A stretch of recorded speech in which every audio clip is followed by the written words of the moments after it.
Greetings.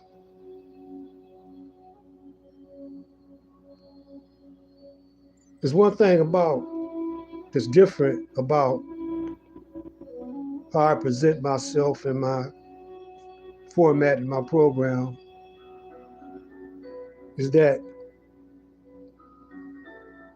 my subscribers, a lot of them been with me since the beginning. And I give my gratitude to you brothers and sisters.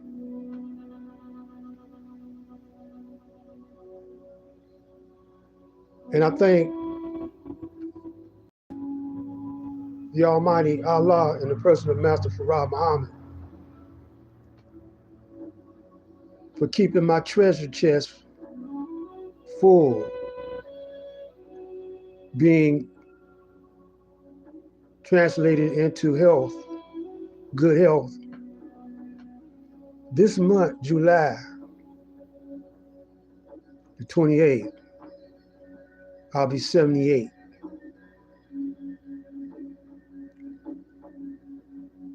And I vow to stay healthy if it be the will of Allah, so I can counsel the young G's. The young G's standing for gods, not gangster, but gods. The black man, according to the teachings of the Honorable Elijah Muhammad, are gods. And when we're in unity, we are Allah.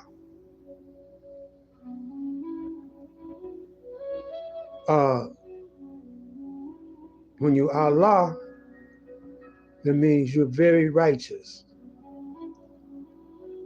That word righteous means justice.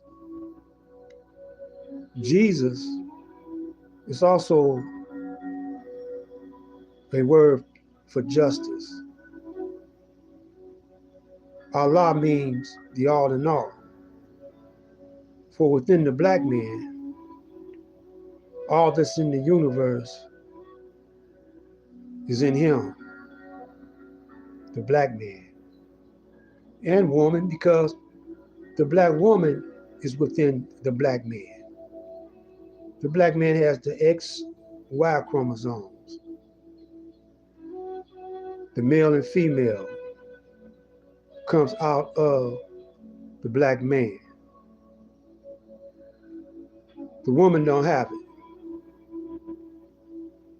So within the black man comes the black family. Man, woman, and child.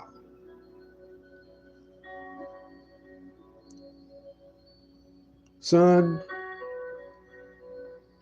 star, and crescent. Sun, masculine. The moon, feminine.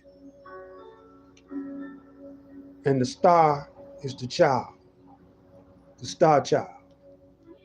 That's the flag of the universe.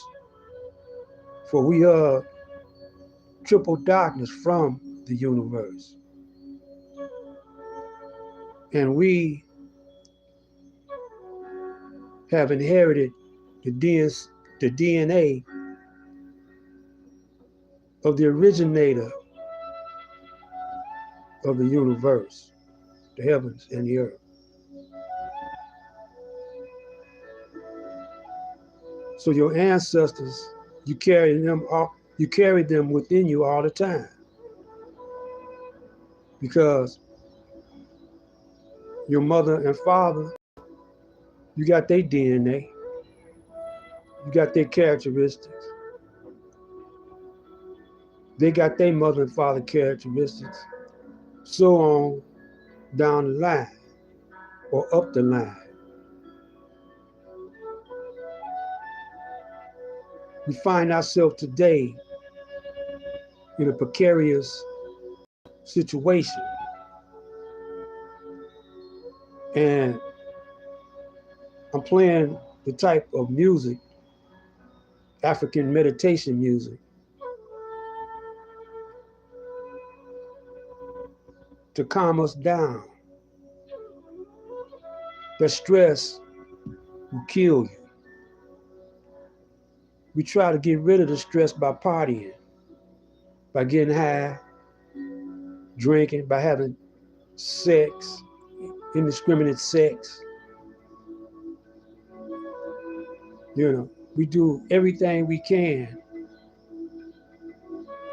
to calm the stress down. Stress creates mucus. And the food that we eat don't help any. When the Honorable Elijah Muhammad said, or wrote the books, How to Eat to Live, he didn't say how to live to eat. But we got it backwards. We got it how to live to eat. See, the black man, by him being the originator of the heaven and the earth, our mother, the women, the female, our wives, our queens, are the mother of civilization, otherwise Mother Nature, which is the second self of the original Asiatic black man. See, the white man started renaming things when he came out the caves of Europe. He started renaming what was already named by us. So the earth used to be called Asia.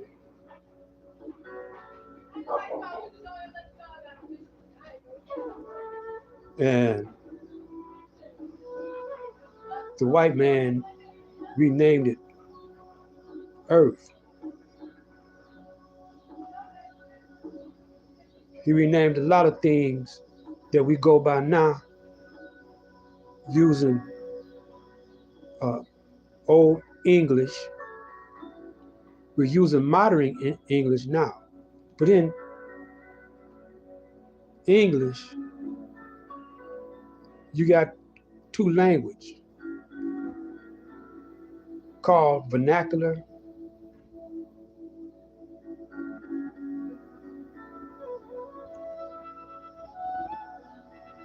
and the vernacular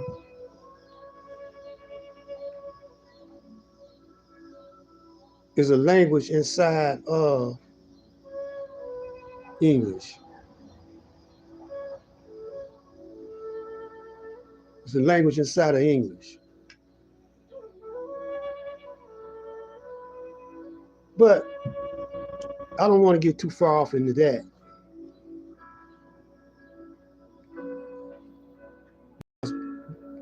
That you can study on your own. But once you study the English language, you'll see that when you look in the dictionary, you'll see that certain words are made of Greek, different words, but it's a language mixed from us. It's our language because all the words originate from us, but it's how the language is used. But anyway,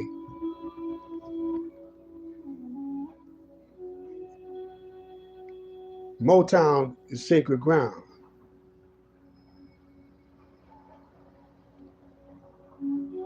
Just by you living here in Motown,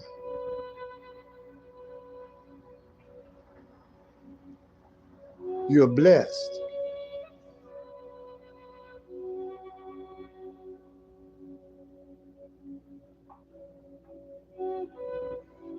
If you notice, Motown, it's been the majority black in Motown Ever since the even before the '67 riots,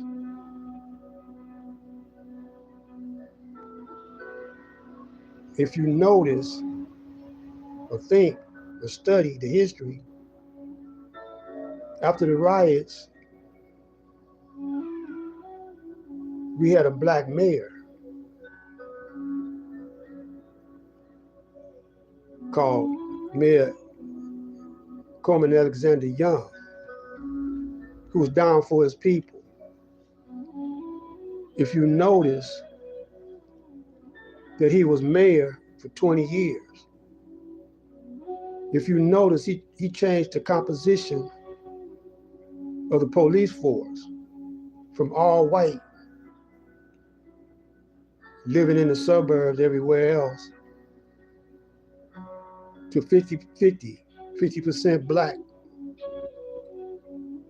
And you had to live in Detroit. If you notice, he ruled Detroit with an iron glove. He told all the gangsters to hit the road. People say he was talking about black and white gangsters, but he was talking about the gangsters, white gangsters, because the gangsters controlled Detroit, Hamtramck, Dearborn, Highland Park. The gangsters settled in, the white gangsters, the mafia, settled in Grosse Pointe. And all they soldiers picked a neighborhood. If you ever been in Grosse Pointe, around Jefferson Avenue, Lakeshore Drive, you ever been up there? That's where the gangsters settled at. They had a hit squad called the Purple Gang. Hamtramck had a gangster mayor. And, you know, they were just gangsters, man. And if you notice, even before Mayor Coleman Young in 1967, I think he became mayor in the 70s. But if you notice before that, in 1930, July the 4th, Master Farah, Allah and the President Master Farah Muhammad, came by himself to Black Bottom, where wasn't nothing but black people, and started teaching the black man the knowledge of self.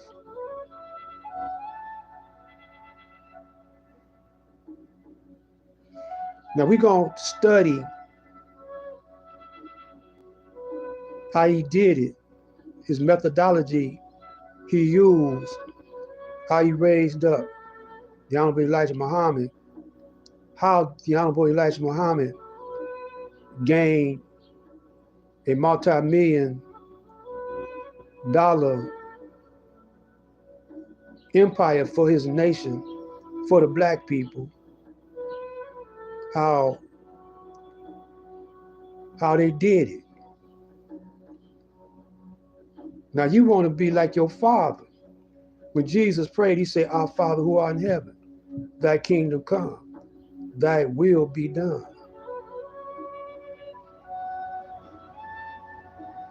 This is what Jesus prayed. A lot of y'all beginning to realize that Jesus was a black man. The one, the historical Jesus that they say, they gave him the name of Jesus.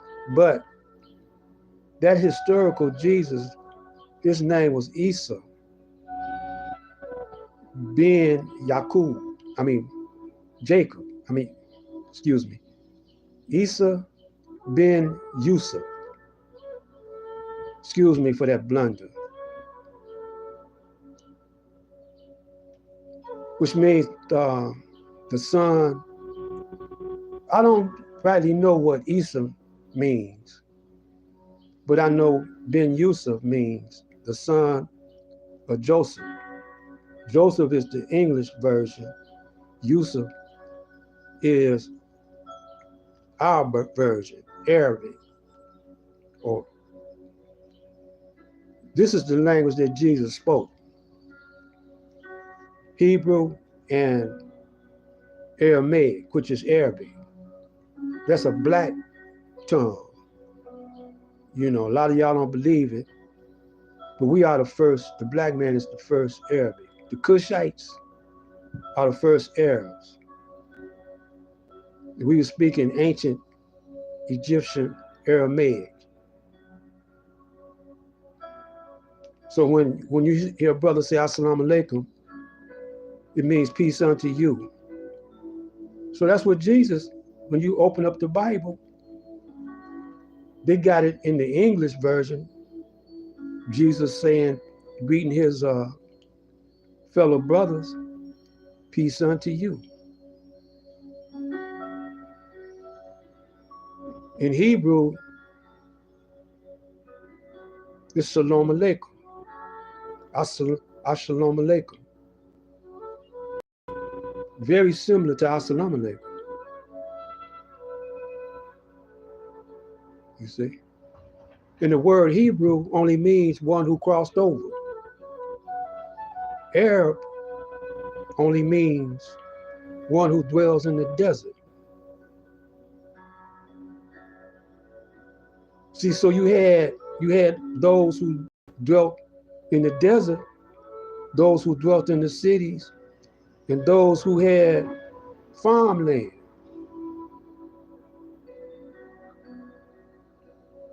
So not all those that live over there in that region, in Arabia, were Arabs. They went by tribal names. They didn't go by, the whole region was Arab. Arabia, they didn't go by, the whole Arabia was Arabic. And Arabic was a part of, Arabia was a part of Africa. And and the white man renamed it the Middle East. Don't forget, he renames things. Just like he renamed Egypt. Because Egypt originally is named Kemet. It had another name before that, Tamari. And Mecca was named Moon. Mu. I never heard of that before, but that's what the Honorable Elijah Muhammad told us, and he was taught by Allah in the person of Master Farad Muhammad.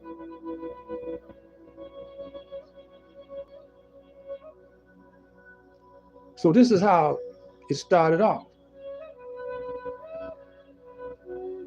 Master Farad Muhammad was born in Mecca, or somewhere near close to Mecca.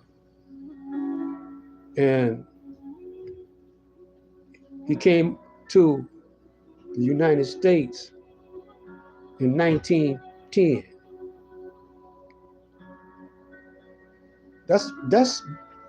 That is not a coincidence that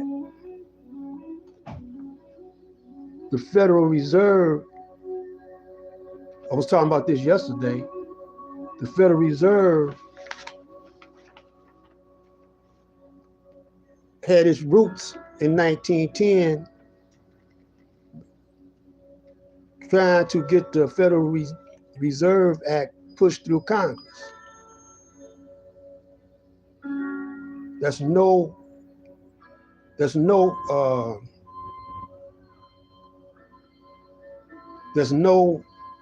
coincidence. And by the time they got it through Congress and they voted on it, it was the Federal Reserve Act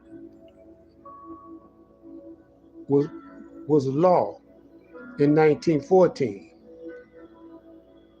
It's no coincidence that Master Farad Muhammad said that in 1914,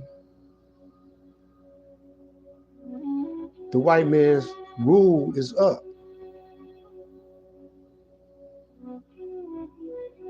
That's around that time, a little bit after that, is when they had the Great Depression. And according to the executive order, the Federal Reserve confiscated all the gold through Roosevelt.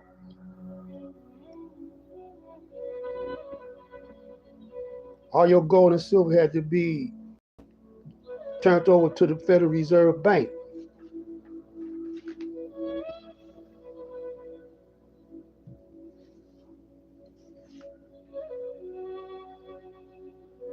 So then Master Farad didn't come to Detroit right away, because by him looking the way he looked, he was a black man, his father was black.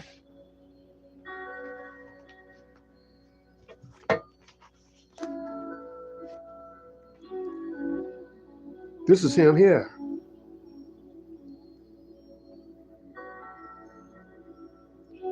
This is Master Farad Muhammad. That's the real deal right here. And so by him looking, I say he came camouflage. He came camouflage. He came looking like a white man, but he's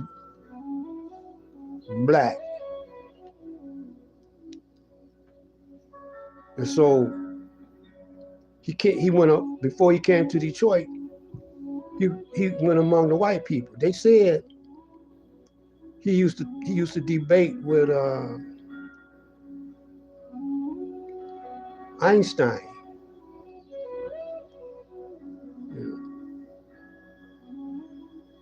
No telling who he was hanging out with, studying the white man. Once he got all the information and gathered up all the knowledge that he needed about the white man, he came to Detroit to raise up the lost foundation of Islam, tribe of Shabazz, that were first brought over to the shores of the United States or America in 1555. Prisoners of war made slaves for 400 years.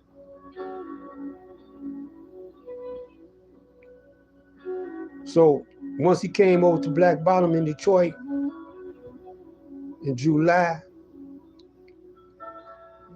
the 4th, 1930,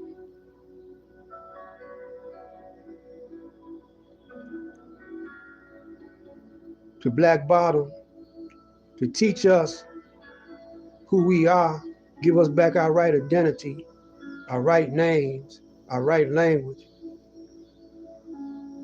get back into our nature, our right nature, so we could cultivate the power and force that we have naturally within us, but was made deaf, dumb, and blind by our enemy, our open enemy, the Caucasian. And he tricked us with a lie. He killed us with a lie, murdered us with a lie, tortured us with a lie, made us deaf, dumb, and blind with a lie. So why we believe him now? Why we believe everything he say now? If a man don't treat you right, he ain't gonna teach you right. So why y'all believe everything he say now? Why y'all believe in politicians? Either one of them. Why do you believe Biden? Why do you believe Trump? He said he was going to give you 40 acres and a mule, and he reneged on that.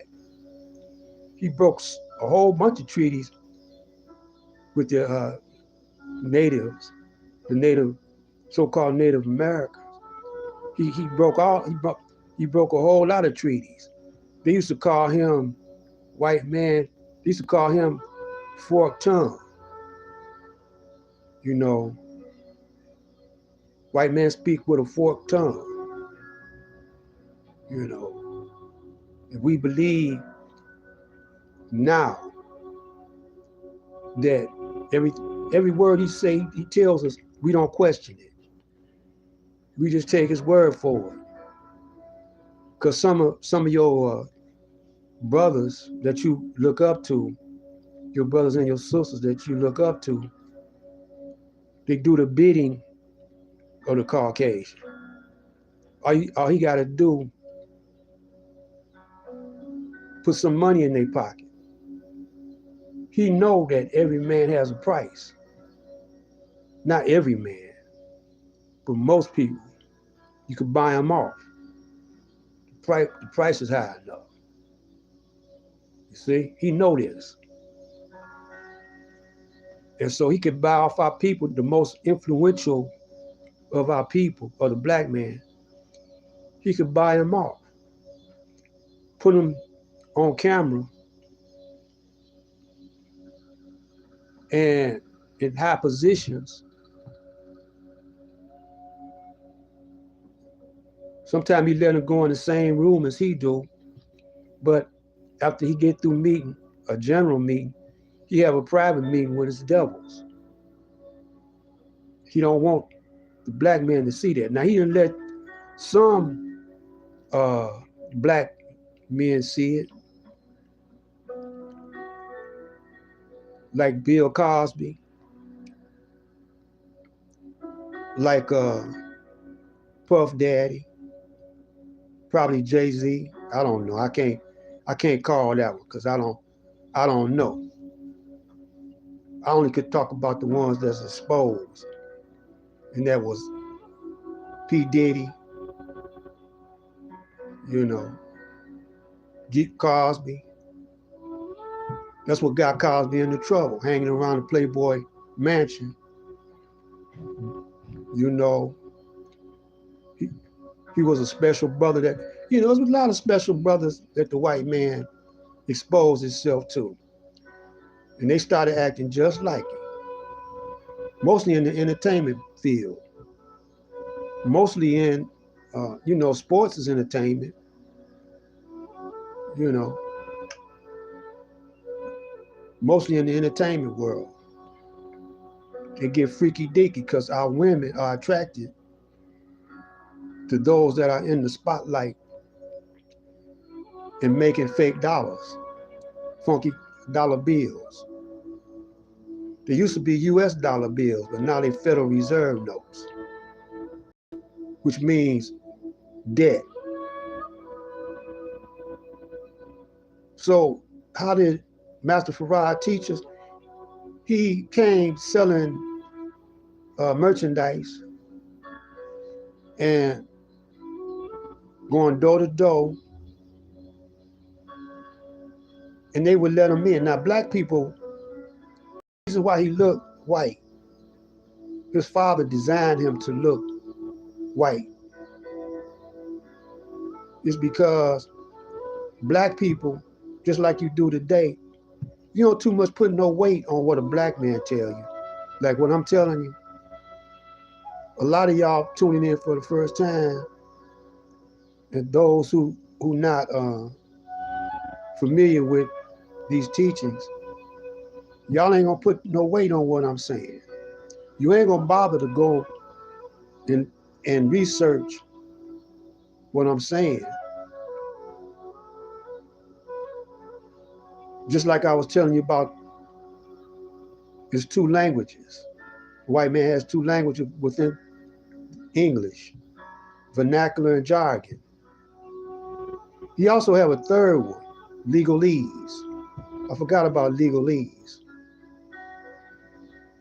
And he probably got some more, but I'm not up on it. So y'all not gonna put too much weight on what I'm telling you. But believe this, I've been around for 78, going on 78 years, 7 decades, going on 8 decades. And I'm giving y'all the benefit of my experience. I'm giving y'all the benefit. See, I wasn't a brother that wasn't paying attention. I experienced the good and the evil, but I never went to jail.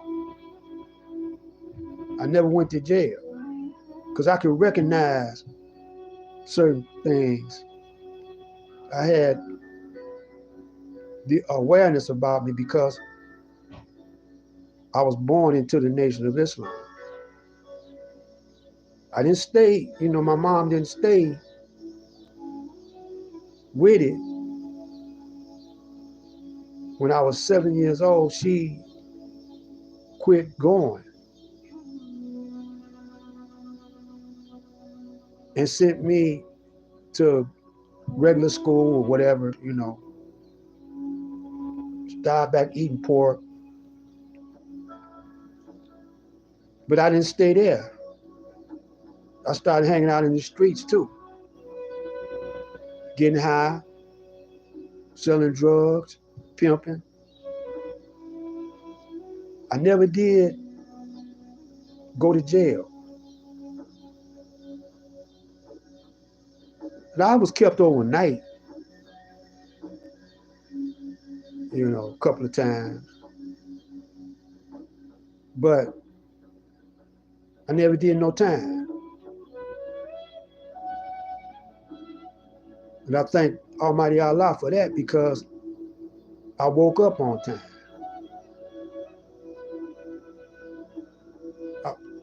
I was deaf, dumb, and blind, but I woke up on time. But when I really started waking up in the 60s, I wasn't fully awake, but I started seeing how the white man played his game. And we was following in right after him. They had a book out called Iceberg Slim. That was a very popular book among the brothers. Because pimps was on the rise back in those days. Mack Avenue, that's where you get the word Mac from Mack Avenue in Detroit. And there was a lot of influential pimps on the young cats. We had professionals staying in the neighborhood, like doctors, lawyers. They were staying in the neighborhood, but we didn't take to them like we took to the pimp, because every time we seen a Mac, he was sharp. 3 or 4 women on his arm, they was sharp.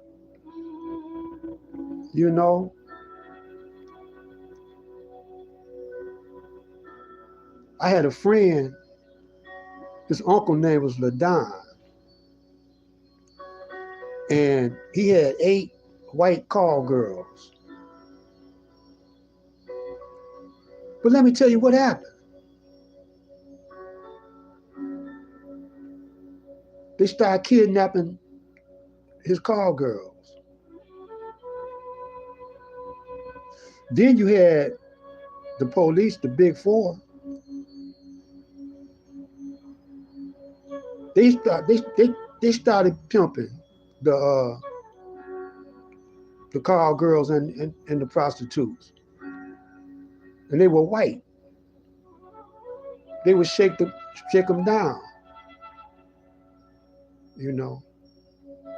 And so just before the riots, it got so bad that LaDon, he always got him a Cadillac. a new Cadillac.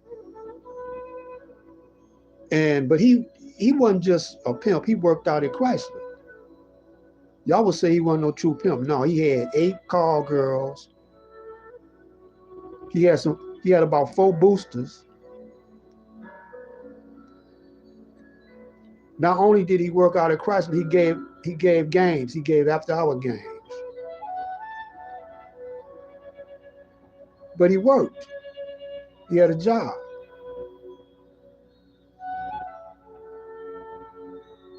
So brothers started taking after him. They would go out at Chrysler. They would go sharp out at Chrysler or Fords or wherever they work at.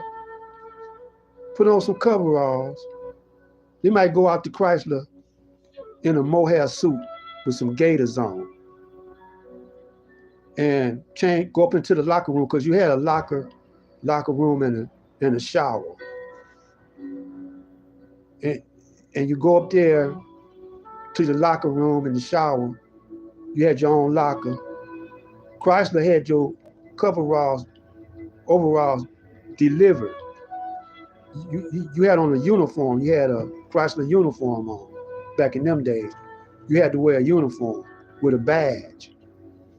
Nowadays they come with their street clothes on. But anyway, we had to wear them uniforms. Now some brothers, when you first get hired out there, you wear your street stuff. But then after a while you change up, to your coveralls and to your uniforms. And you could put that badge on, that Chrysler badge, catch the bus. Women see that badge, because they want a working man. They just want a man with a job. Well, you can snatch them up like that. You can pluck off a woman or female like that on the bus. Or at the bus stop. You could be standing waiting on the bus and have on your Chrysler uniform on. And get them as you get on the bus. Some brothers got fired from Chrysler, but they kept their uniform, and that's how they got their women. And so, to make a long story short, yeah, we was fascinated with the pimp game, and it ain't changed. Y'all still, love that kind of life. It's exciting to you. But thank God I never get caught. Then come to find out that the dope man was snatching women from the pimp. The dope man would get them high, addicted. So brothers wanted to be dope men.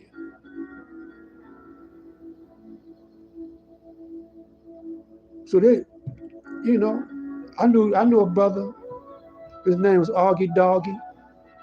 I couldn't do that though. I'm gonna tell you right now, I couldn't do it. I tried it, but my conscience, for one thing, I had a guilt complex. I guess by me being born in the Nation of Islam,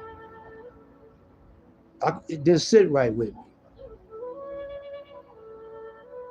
And then I couldn't sell drugs to my people, because in the Nation of Islam, they say, you want for your brothers what you want for yourself. And if you ain't gonna eat pork, don't sell your brother pork. If you ain't gonna, if you know not to get high, don't sell drugs to your brother, see. Now, don't nobody put a gun to their head and make them take it. But they weak to that. They weak to the drug. They weak to that type of life. So I couldn't do that. And brothers that were doing it that I grew up with, they were getting robbed. Some of them had women, and they would get robbed and their woman would get raped. Now they weren't killing families back then. Not at that point. They started to though. They started kidnapping whole families. They was those who were robbing dope men. They would take the child and kidnap them unless they pay a ransom. They would home invade, break in the house that they know was selling dope, and hold all of them hostage.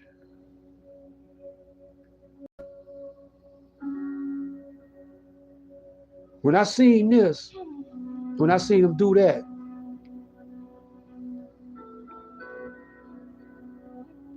my conscience was on me.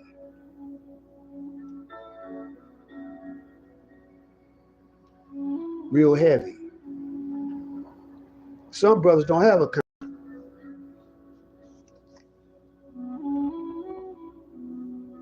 They don't have a conscience at all. They could kill you, kill your mother, kill the little babies, off of that funky dollar bill, see.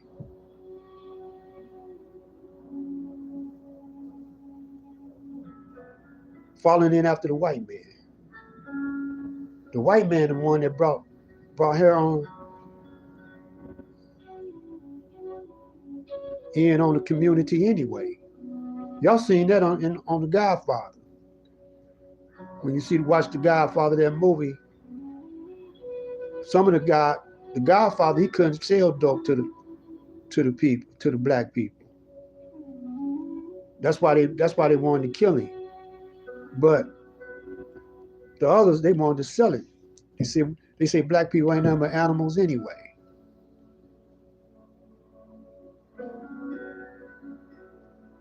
See, the white man, he's a gangster.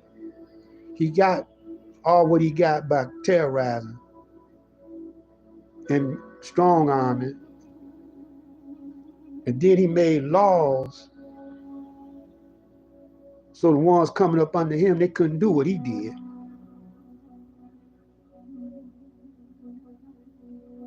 And if you got caught doing what he already was a pioneer in, you go to jail or he could shoot you right out. The whole world adopted the American style of doing things. The whole world, the whole planet is adopting the democratic system. But really, it's a dictatorship in disguise. They use proxies. The white man don't fight wars like he used to. He hired soldiers of fortune to go out and do his fighting for him. And he called them proxies.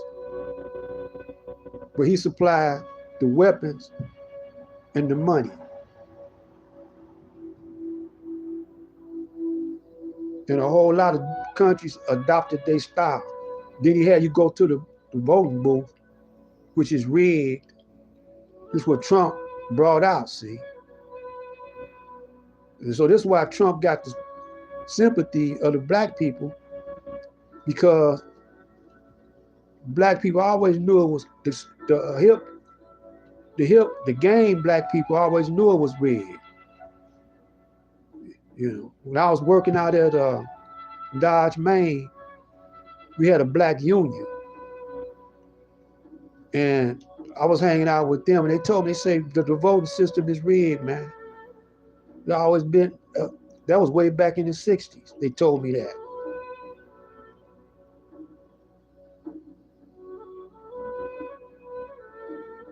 And some brothers knew it was rigged, but they want to be socialists though, or communists. I couldn't get with that, you know. But I could get with Islam. And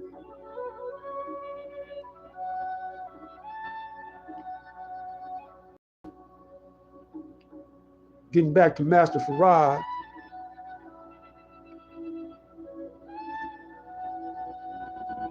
when he first started teaching, it was around the time of the Depression.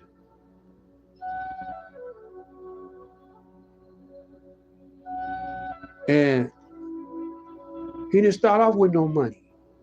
They couldn't pay him no money.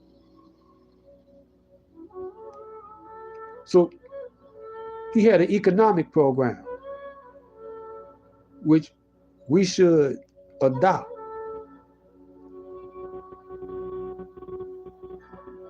He stopped the brothers from getting high, from drinking, getting drunk, gambling. He said, y'all take that. He said, you take that money, feed your family with it. He stopped the brothers from buying expensive cars. The car cost so much that the brother couldn't afford to keep up his house note. He ended up sleeping in his car in those days. He couldn't fix his house up because he had to pay that note. And so when a brother get like that, he'll do anything to keep his front up. He want to impress the neighborhood, because he out there buying gator shoes. He can only buy one pair, but he goes starving for a whole week. He can't buy nothing for a whole week. You know. So the messenger, Master Farad Muhammad, broke all that up. You know. Then, as time went on, the messenger told the brothers and sisters to make their own clothes, to can their own food, to start a garden in the back. My mom had a garden. Just about all them old folks on the block had a garden. They were from down south anyway. They were from the country. Anyway, they used to growing in a garden. But the young black man today, that's too square for him. That's too slow. You know, he'd rather buy food in the restaurant. You know, his woman probably don't even know how to cook that good. But your grandmamas and your aunties and stuff, they could throw down in the kitchen. But these young sisters, they getting away from that. You know? So they start making their own clothes and saving money there.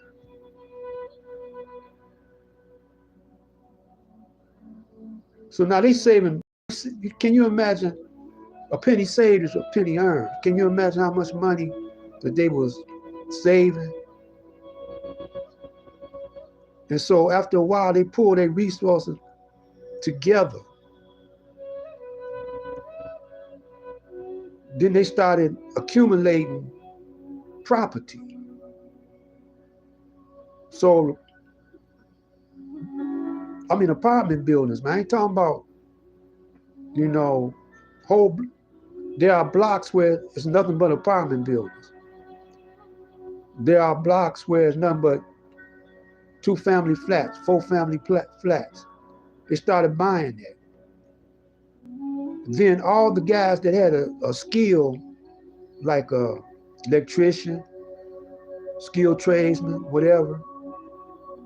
They open up companies. They start building houses, man, or fixing or repairing houses. Then they said, we want teachers to teach this knowledge. So they had schools. They started off in the basement, but then eventually they got buildings. Here in Detroit, the police tried to stop them. So they had a clash with the FOI. The FOI kicked their ass. You know, you'll see that online somewhere. And so then they started opening up barbershops. Whatever your skill was, you open up a shop or a place of business. Cleaners, you know, just like the Arabs doing, so-called Arabs, just like they doing, the Middle Easterners doing, or whatever you want to call them. They took over Dearborn by pooling their resources together. You know, but the Muslims was doing that too. You know, Dhamma Elijah Muhammad was doing it. So then they started getting buses to go and pick the school children up. Then they just spread it on out. They started getting farms. They started getting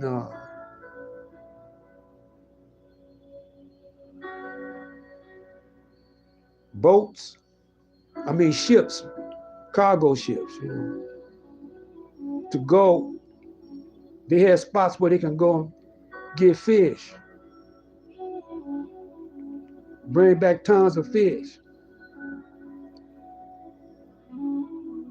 They started selling whiting fish. They had bean pies that they was making, they was selling.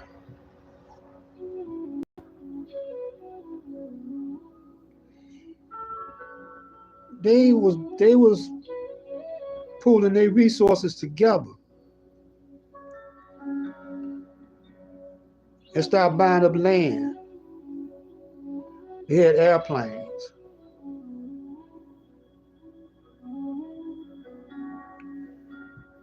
So I'm not gonna stay long, but I'm just giving you an idea. All of this started in Detroit. You know. And so yesterday I made a mistake. I want to go back and correct it. I said the first Congress that they had was the Constitutional Congress. That word constitutional don't belong. It was the Continental Congress. The Continental Congress, a slip of the tongue. They got the basics from Cherokee and the other Indian nations. Indians had a nation, man. It wasn't just tribes, it was nations.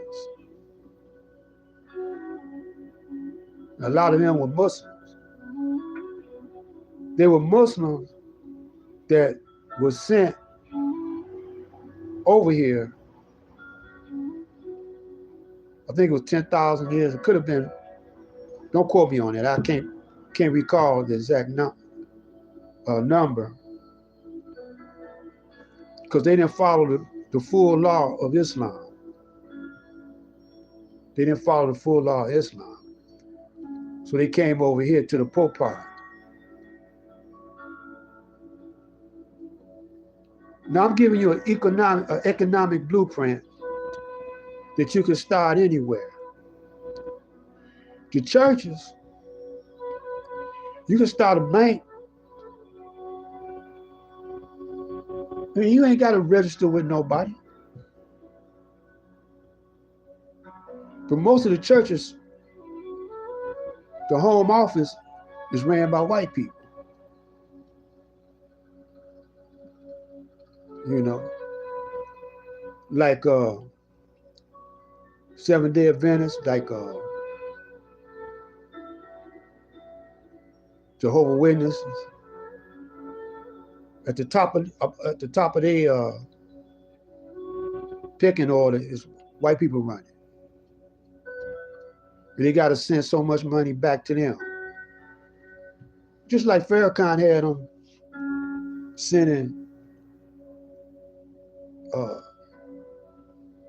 $60,000.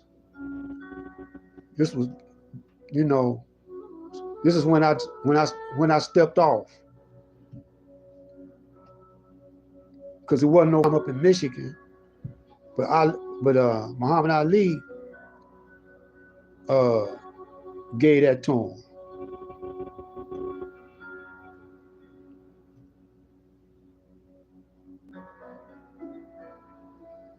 So it's been 40-some years since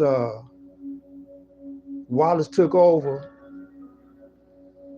and canceled the program, the economic program of Donald Elijah. And did no brother in the FOI or any minister or any MGT regain that.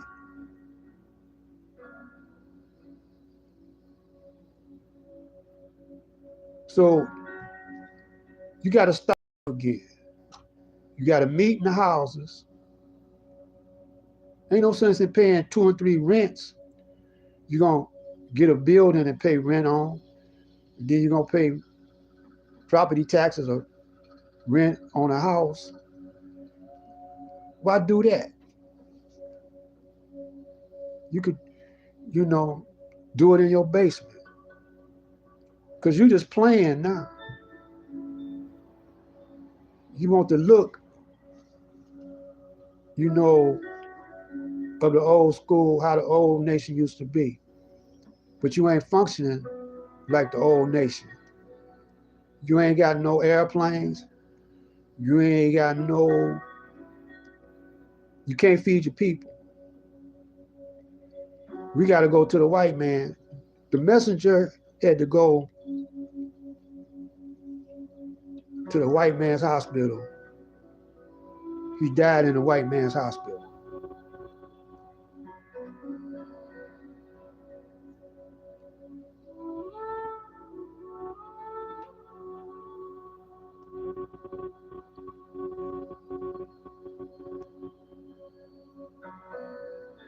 So we got to recover from this. We got to take control over Detroit, because it's sacred grounds. It's where it started off. Plus, Detroit got more forests in the Upper Peninsula than California. Got more fresh water. And guess what? 77% black here in Detroit.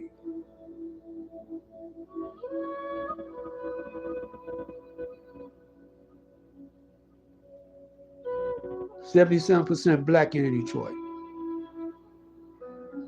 And the Common Council is almost all black.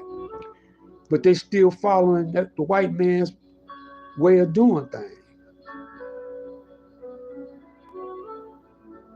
Y'all want to follow the white man's way of doing things, man. So that's why you can't make no progress. And then you got those bourgeois brothers who loyal to the white man. Some of them pretending that they ain't, you know, but they paid off.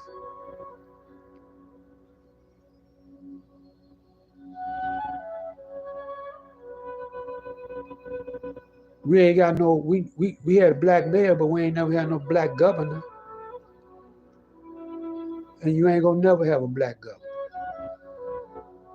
So you got to abandon and separate from this system, then unite, have righteous unity, and then divine order, and take control of your destiny. For you are the ones, black man and black woman,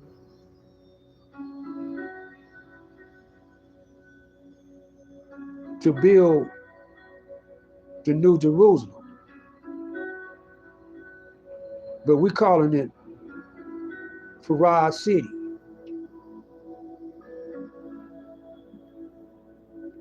You got to be a game changer.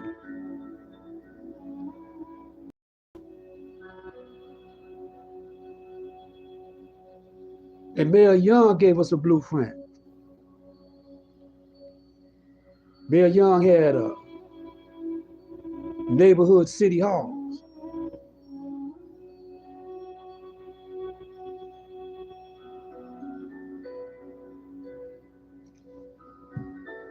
But it's slipping back, you know, like all those people that's burnt out of California, burnt out of Texas, they coming up here. Well, where the water at? Nevada, Las Vegas already up here with the casinos. They got half the brothers and sisters hooked on that. They got half of the brothers and sisters hooked on drugs, hooked on the lotto. You know, you don't do like you used to in Detroit. One time, we had our own supermarkets. The black man had his own supermarkets, his own gas stations. We had the number one, the first black owned and operated national simulcast radio and television, ran by a black man, his name was Mr. Banks. He sold out. Don Barton had cable vision. He sold out. Barry Gordy had Motown. He sold out.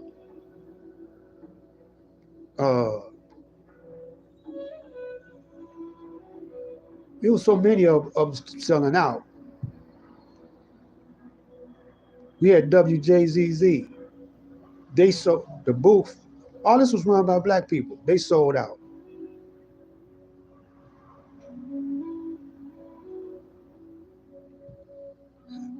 Now it's the Arabs, so-called Arabs, and the Jews, the Italians, and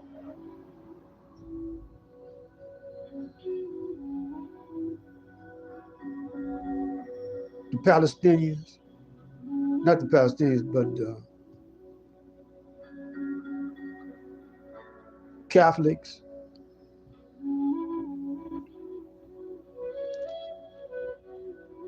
And the black man, oh, and you got the Chinese, man, they doing good. Chinese, they doing their thing. Selling those wigs, eyelashes, fingernails and all like that. I mean, some of the sisters begin to do a little good, doing that African braiding.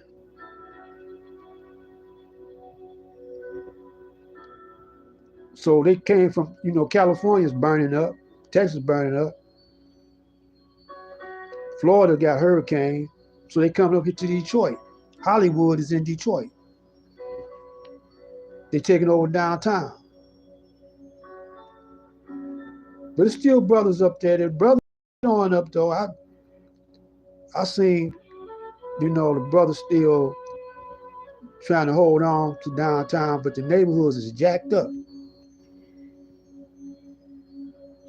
So what you got to do is you got to revitalize your neighborhoods. You can do all this in the churches, man, because you got old contractors, old electricians, plumbers. Plus, you can circulate that dollar. See, a dollar got to turn over 10 times in the neighborhood and then go out. Your dollar you get turn over one time, go right back to the Rothschilds, to their clan. You be playing lotto, you be playing, living above your means. Because the $1 trillion debt, Congress ain't gonna pay nothing. You, the citizens, gotta pay that. And they know that this generation can't pay it. So they got you locked in for 20 or 30 generations, maybe 100 generations. You in trying to pay that debt. So it's best for you just to separate.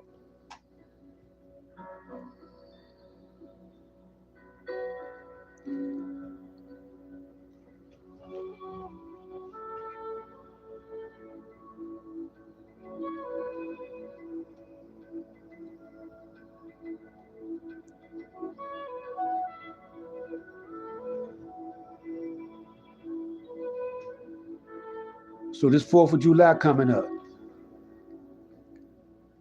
And remember, that's when Allah came to Detroit. Motown, the sacred ground. How you worship Allah is you try to be like Him. You try to follow His will. His will is for the black man to rise to his proper self, to rise to the throne. We were once rulers of the planet.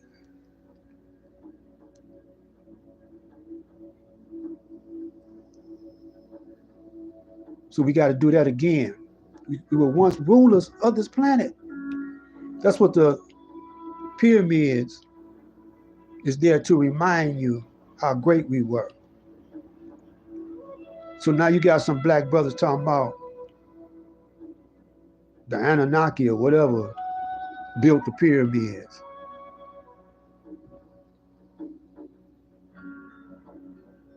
Get this book, by Drusilla Dundee, the ancient Ethiopian Kushite, the ancient empire. I always get that confused. But anyway, I'm getting ready to get out of here. And this 4th of July, don't think about the white man's Independence Day. Think about the supreme wisdom that Allah brought you and the Honorable Elijah Muhammad. And follow the same methods of building yourself back up. And the only way you can do it is to get righteous unity and separate. Build you a system or a world of your own right here in Detroit. We did it once without even realizing what we was doing. We did it because it was in our nature. We can do it again.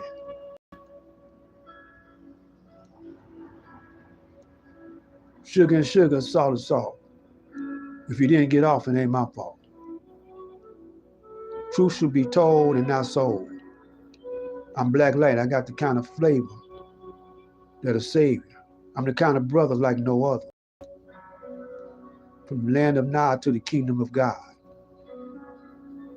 It's prime time to rise and shine. Salam alaikum.